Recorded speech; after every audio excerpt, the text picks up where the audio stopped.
ஒரு pencil rubber தொலைக்கிறது தான் எங்களோட வேலை. எக்ஸாம் வேறு வரப்போகுது. அதனால் ஸ்டேஷனரி போயிட்டு கொஞ்சம் கரும்பு ஜூஸ் குடிச்சிட்டு வீட்டுக்கு வந்தாச்சு. இப்போ ஹனி சிக்கன் பண்ணிடலாம். ஒரு 1/2 கிலோ சிக்கனுக்கு தேவைக்கு உப்பு, கொஞ்சம் இஞ்சி பூண்டு பேஸ்ட்டு, 2 டீஸ்பூன் வத்தல் பொடி, 1 teaspoon garam masala, 2 table spoon cornflour போட்டு நல்லா மிக்ஸ் பண்ணி ஒரு 1/2 மணி நேரம் அப்படியே விட்டுருங்க.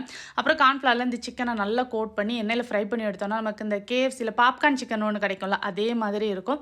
அப்படியே கூட சாப்பிட்லாம். ஆனால் நம்ம இன்றைக்கி ஒரு பேன் ஒன்று வச்சுட்டு கொஞ்சமாக எண்ணெய் ஊற்றி ஒரு 2 டீஸ்பூன் எள்ளு, கொஞ்சமாக பச்சை மிளகா, கொஞ்சம் பூண்டு, கொஞ்சம் வத்தல் இவ்வளவும் போட்டு நல்லா ஒரு வதக்கிட்டு அப்புறமா வந்துட்டு ஒரு 3 டேபிள் ஸ்பூன் அளவுக்கு கெச்சப் வந்து இதில் சேர்த்துக்கணும்.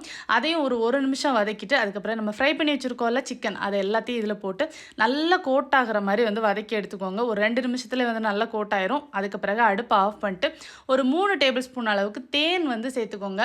லாஸ்ட்டாக வந்துட்டு கொஞ்சமாக ஸ்ப்ரிங் ஆனியனும் போட்டு இறக்குனீங்கன்னா அவ்வளோ சூப்பராக இருக்கும். இது வந்து பார்பிக்யூ நேஷனோட சிக்னேச்சர் ரெசிபியாகும். ஸோ கண்டிப்பாக வந்து ட்ரை பண்ணி பாருங்கள். ட்ரை பண்ணி பார்த்துட்டு எப்படி இருந்துச்சுன்னு சொல்லுங்கள். ரொம்ப நல்லாயிருக்கும்.